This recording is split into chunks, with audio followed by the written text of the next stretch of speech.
안녕하세요. 좋은 아침입니다. 오늘은 창세기 33장에서 34장까지를 볼게요.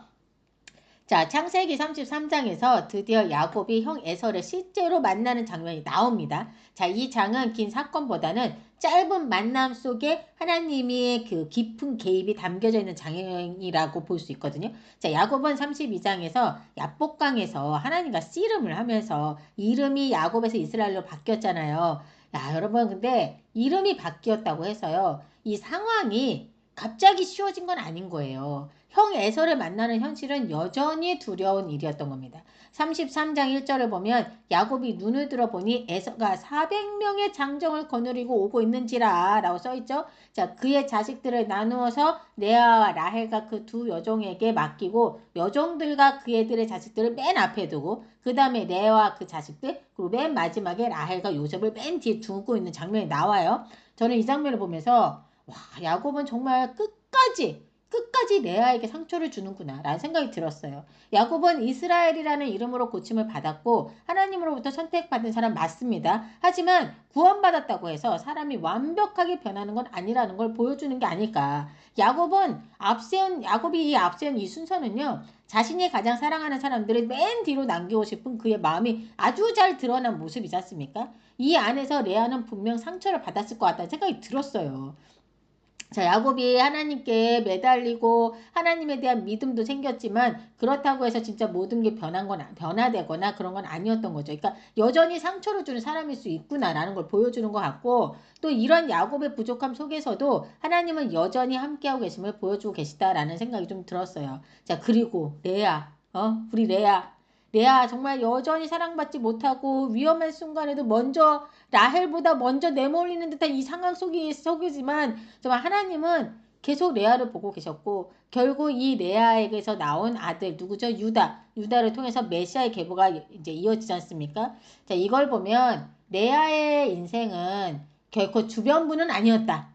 사람에게는 늘 두 번째, 세 번째였을 수 있었겠지만 하나님의 역사에 있어서는 한가운데 있었다라는 걸 알 수 있지 않나라는 생각이 들었습니다. 자, 야곱도 죽음을 이제 각오하고 에서와 그의 400여 명의 장정 앞으로 나아갑니다. 이제 자녀들을 다 앞세우긴 했지만 그 자녀들을 앞세운 게 아니라 야곱이 죽음을 각오하고 그들 앞으로 맨 앞으로 나아간 거예요. 그리고 몸을 7번 땅에 굽히며 그의 형 에서에게 나아갑니다.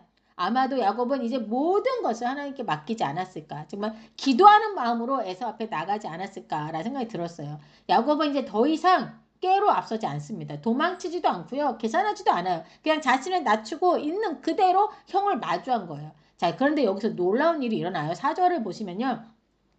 에서가 야곱을 보고 달려와 껴안고 목을 어긋맞춰 입맞추며 함께 엉엉 운 거예요. 여러분 이 장면은요. 야곱이 잘 준비해서 선물을 많이 준비해서 만들어낸 결과가 아닙니다. 성경 어디에서도 에서의 마음이 야곱의 선물이란 말로 바뀌었다고 하지 않아요. 그쵸?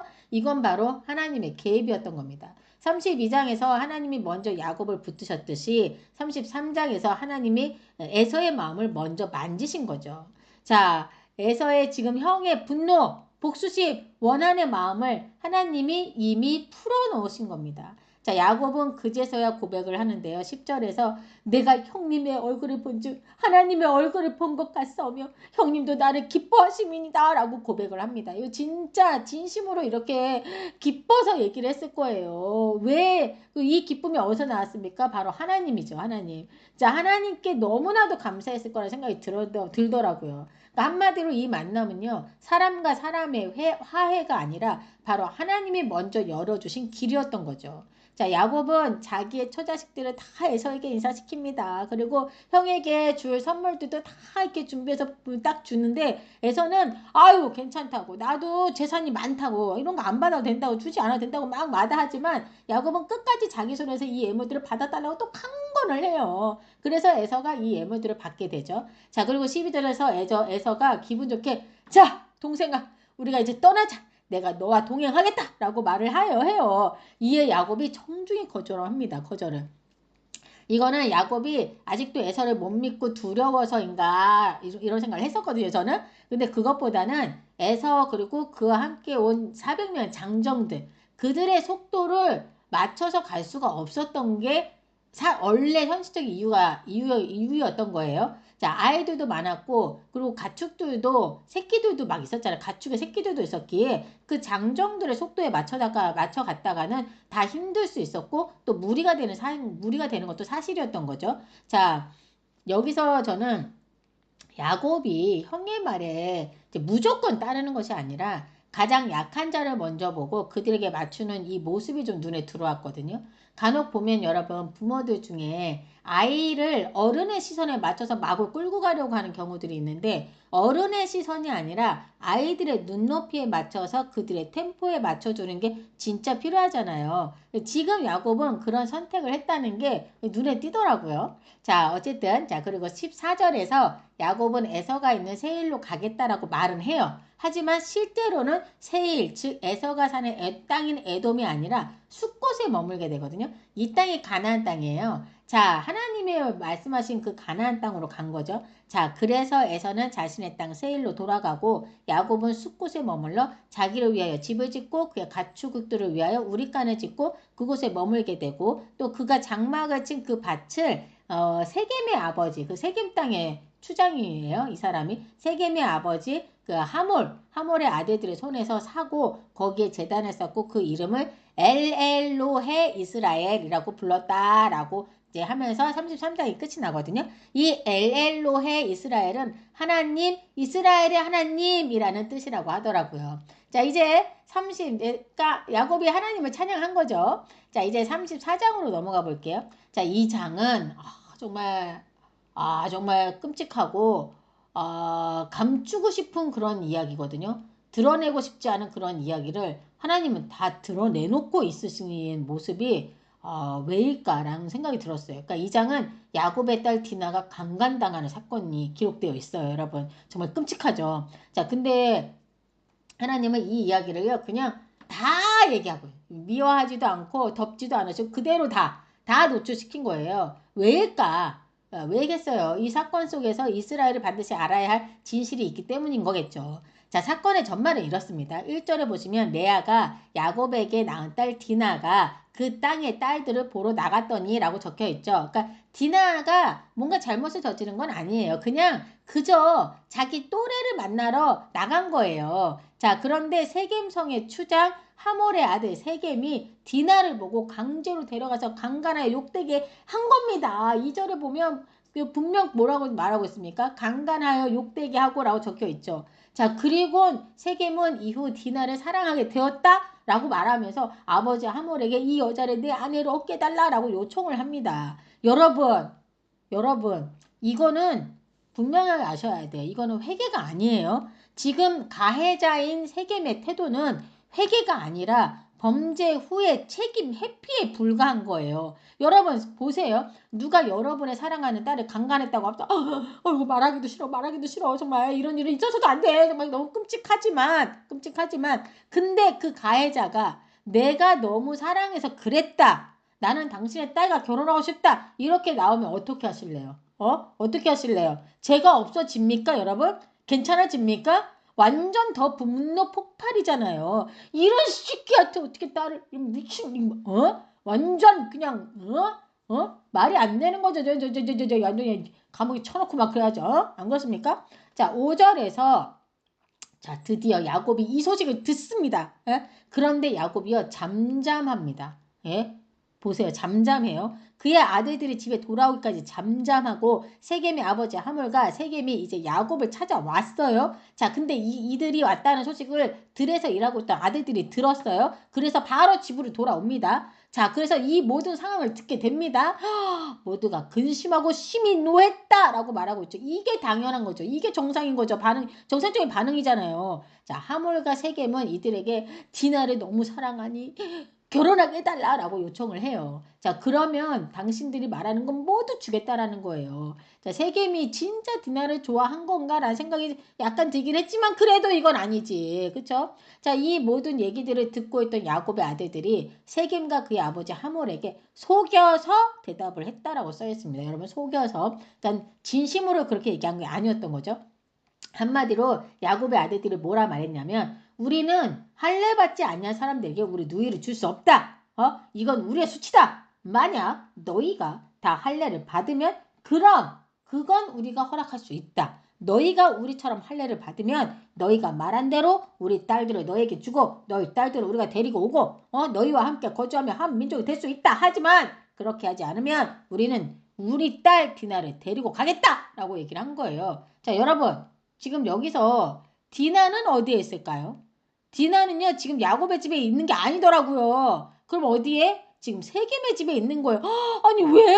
왜 아직까지? 이 당시 문화에서는 피해 여성이 친정으로 바로 돌아오지 못하는 경우가 많았다고 하더라고요. 그리고 가해자들은 결혼을 통해 사건을 덮으려는 관행도 실제 있었다고 하더라고요. 즉 지금 디나는 보호받지 못한 채 가해자의 집에 머물며 자기 의사와 상관없이 협상 대상이 되어져 있었던 겁니다. 자, 야곱의 아들들의 말을 들은 하몰과 그의 아들 세겜은 이걸 좋게 받아들여요. 긍정적으로 받아들입니다. 그리고 바로 너무 이 세겜이 디나랑 빨리 결혼하고 싶었나 봐. 바로 자기 마을로 가서 사람들을 다 모아가지고 성읍 사람들에게 말하는 거예요. 뭐라고 말하냐면 야곱의 아들들이 말한 대로 다 말을 합니다. 우리가 저 사람들과 같이 할례를 받자. 그럼 우리가 저들의 딸들을 아내로 데려올 수도 있고 우리 딸들도 저들의 아내로 줄 수 있다. 어차피 우리 땅은 넓지 않냐. 저들과 함께 살면서 한민족이 되면 좋지 않겠냐. 그리고 그렇게 되면 그들의 가축과 재산과 그들의 모든 짐승이 우리의 소유가 되지 않겠냐. 이게 무슨 말입니까? 자, 여러분, 이 하몰과 세겜은요, 이 야곱의 그 재산, 이들의 재력도 봤던 거예요. 그러니까 이게 정말 이들의 진짜 정말 디나를 사랑해서 했다라는 생각이 안 들더라고요. 예? 자, 그리고 하몰과 세겜은 마을 사람들을 설득하기 위해서 이런 말을 또 한 거죠. 자, 세겜은 디나를 사랑한다고 말했지만 그 사랑의 방식은 회개도 책임도 아니었던 겁니다. 가해자인 그는 이 문제를 도덕적 문제로 가져오고 있지 않아요. 예? 경제와 이익의 문제로 바꿔버린 겁니다. 이 결혼이 우리에게 이익이 된다. 라는 방향으로 지금 말하고 있잖아요. 여러분 보이시나요? 이 사건은요. 처음에는 폭력으로 디나를 강간했습니다. 그리고 지금은요. 그들의 재산을 노리는 탐욕을 보여주고 있어요. 세겜은 지금 디나의 상처에는 관심도 없어요. 야곱의 가문의 명예에도 관심이 없어요. 오직 우리에게 이익이 되는가? 요것만 보고 있는 겁니다. 자, 지금 이 추장이 말을 하고 그 마을에서 가장 존귀한 세겜이 말을 하고 있다 보니 마을 사람들이 다 그 말대로 행한다고 한 거예요. 그래서 그대로 행합니다. 24절에 나오죠. 성문으로 출입하는 모든 자가 하몰과 그의 아들 세겜의 말을 듣고 성문으로 출입하는 그 모든 남자가 할례를 받으니라. 자, 제3일째가 되어서 아직도 아파서 움직이지 못하고 누워있을 때 야곱의 두 아들 바로 디나의 친오빠 시므온과 레이가 각기 칼을 가지고 몰래 그 성읍으로 들어갑니다. 그리고 그 성읍을 기습해서 그 누워서 움직이지 못하는 그 모든 남자를 죽이는데 하몰과 그의 아들 세겜까지 다 죽여버린 거예요. 그리고 그날 디나를 세겜의 집에서 데려옵니다. 자, 그리고 야곱의 다른 아들들은 이 얘기를 다 듣고 그 시체가 있는 성읍으로 다 갑니다. 가서 노력을 하는데 그 이유가 자신의 누이를 더럽혔다는 그 이유로 이런 폭력적인 죄를 또다시 그들이 짓는 거예요. 그 야곱의 나머지 아들들이 그들의 모든 재물을 빼앗고 그들의 자녀와 그들의 아내들도 다 사로잡고 그들의 집의 모든 물건을 다 노력했다라고 써있지 않습니까? 아니 동생에 대한 분노가 이제 이 약탈로까지 번져간 겁니다. 이건 잘못된 거 맞아요, 여러분. 그쵸? 자, 이 사실을 야곱이 또 듣게 되죠. 자, 야곱이 자식들한테 하는 말을 한번 보십시오. 30절에 야곱이 시므온과 레이에게 이르되 너희가 내게 화를 끼쳐 나로 하여금 이 땅의 주민 곧 가나안 족속과 브리스 족속에게 악취를 내게 하였도다. 나는 수가 적은즉 그들이 모여 나를 치고 나를 죽이리니 그러면 나와 내 집이 멸망하리로다. 들으셨죠, 여러분? 지금 야곱은 자신이 죽을까봐, 보복당할까봐 두려워하고 있는 거예요. 여러분, 34장을 읽으면서 하나님께서 말씀하시는 장면이 있던가요? 하나님께서 아무 말씀도 안 하고 계신 걸 볼 수 있어요. 지금 하나님은 침묵하신 게 아니라 아무도 하나님의 방식으로 행동하지 않았기 때문에 개입할 자리가 없었던 겁니다. 여기 등장인물들을 한번 봅시다. 세겜, 폭력과 탐욕을 보였죠. 강간을 하고, 그 집안의 재물을 탐했죠. 세겜의 아버지 하몰은 거래를 하고자 했죠. 야곱의 아들들은 이들을 속이고 대학살을 했죠. 야곱은 침묵으로 일관합니다. 그리고 한다는 소리, 자기 목숨 걱정이잖아요. 자, 이 장에서 하나님의 정의를 실행하는 인물은 단 한 명도 없다는 거 보이시죠? 그래서 하나님은 그 어떤 미화도 없이 실제 사건을 정확하게 다 기록만 하고 계신 겁니다, 여러분. 자, 그럼 하나님은 광야에 있는 이스라엘 백성에게 그들의 조상들의 이런 부끄러운 모습을 왜 다 보여주고 있는 걸까? 하나님은 이 장을 통해서 너희 조상들이 이 정의로워서 선택된 것이 아니라 은혜가 아니면 설 수 없는 민족이라는 사실을 지금 뼈아프게 보여주시고자 했던 겁니다. 그러니 너희가 누구를 의지하며 살아야겠냐라는 거죠.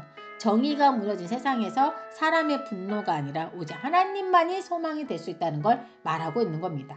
자, 이 시간 함께 기도하고 마치겠습니다. 하나님, 야곱의 가족의 모습을 보았습니다. 우리가 살아가는 이 세상에는 늘 문제가 우리 앞에 있기 마련입니다. 그런데 그 문제를 우리의 방식이 아닌 하나님의 방식을 붙들고 해결해 나가도록 도와주시옵소서. 하나님의 말씀을 알고 하나님께서 저희와 함께 하심도 알고 있지만 늘 현실적인 문제들이 더 크게 우리에게 느껴지는 것도 사실입니다. 그래서 또 넘어지곤 합니다. 주님 용서해 주시옵소서. 이런 저희들을 그래도 끝까지 놓지 않으시는 주님을 찬양합니다. 오늘도 함께 하실 줄 믿으며 우리 주 예수 그리스도 이름으로 기도드립니다. 아멘.